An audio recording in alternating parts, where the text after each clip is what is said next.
Hello everyone, welcome to Kakao's Hideout. I am Kakao Kanemi. So for this reading, it's going to be for one of my top gifters. So if you have been tagged, check the comments below. This means you were one of my top gifters in one of my live streams, so thank you so much. However, for the rest of you, let's see, this may also resonate to Taurus and Libra.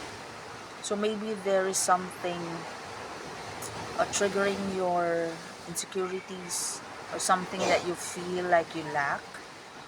This may be connected to King of Cups reversed. Maybe you have been indulgent lately, like kain ka lang ng kain or tulog ka lang ng tulog.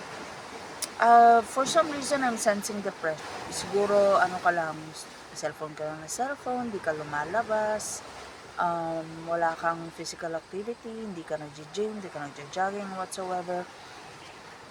Or, kasi indulgence ng King of Cups. Pero, in reverse, this can also mean, someone around you who's trying to point out your flaws, na parang halos wala ka nang makitang maganda about you.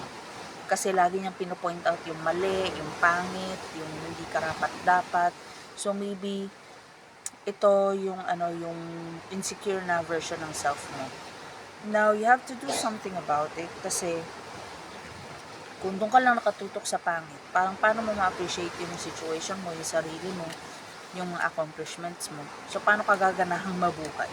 So, what you need to do about this, Six of Swords, travel somewhere, pakalayo-layo ka sa taong to, sa situation na to, even for, for a few days or maybe for a few hours. Like me, for example, I remember when I used to work as a call center agent. Pagka-draining masyado yung work, like halos lahat ng calls ko, irate, ganyan. On my way home, I randomly, hop on a bus from Cebu City IT Park. Sumasakay ako ng Padanaw. Tapos pagdating sa terminal, sakay ako ng pa-Konsolasyon kasi Konsolasyon ako nakatira dati. So, wala lang. Basta lang yung nasa bus ako, blanco yung isip ko, nakatingin ako sa bintana, ganyan. Pagdating ng terminal, babalik ka kayo nagtataka talaga yung konduktor. Ba't sasakay ka ulit, kakababa mo lang? O minsan, pagdating sa terminal, yung kakain ng kung anong meron doon, karinderya, chicherya, milk tea, ganyan. Tapos uwi. Basta lang na mablangko yung isip ko sa sa biyahe. Yung ganun. So, parang yun yung sinasuggest ng cards. Distract yourself, and the best way to do it is short travel. Something na, bago, na parang, in a way, if you notice tong Six of Swords, tingnan mo may nakatago na sakay. Maybe you would like to go somewhere na hindi mo kailangang i-post, walang nakakaalam, or for some reason I'm hearing kumain ka ng bawal. Kahit isa, parang sa Bisaya pa, tambal ibog, like para mawala lang yung cravings, pero not necessarily na lalamutakin mo lahat ng malaking servings yung uubusin mo. No. Like let's say bawal sa yung street food. Bili ka ng isang tuhog na Betamax, yun lang. Except kung allergic ka, or yung alam mo yung klase ng bawal na konti lang, katiting lang yung tinik mo, pero grabe yung reaction ng body mo, wag. Parang kung hindi naman siya ganun kadelikado, for some reason, para may ma-feel kang satisfaction or whatsoever. Again, do not eat anything, ha. I'm not saying na kahit nakakamatay, kahit allergic ka, kainin mo. No. More like yung lang, yung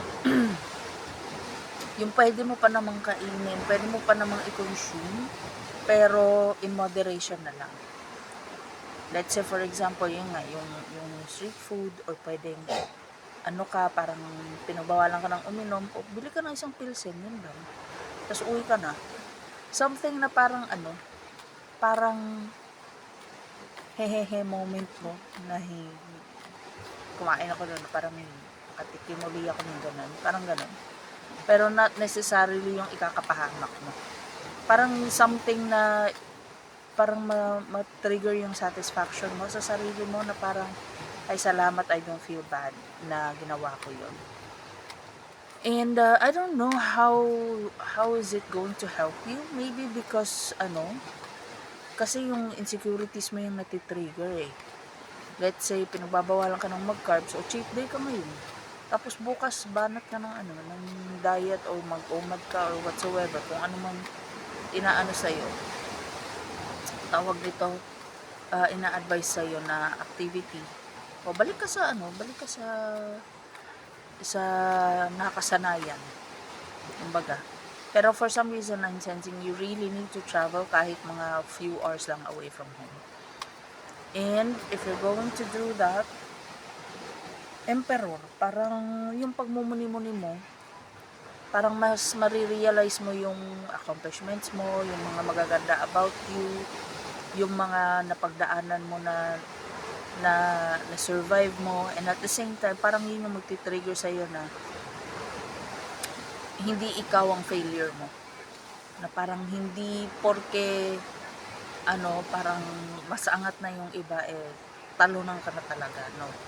Bottom of the deck is a Tower card. So there's a big possibility na your realizations, especially from moving away from people who point out your flaws, your mistakes, parang magugulat ka na lang na sila nag-trigger sa akin to think of myself as someone na slowly, someone that can be underestimated, someone na pwedeng yurak-yurakan.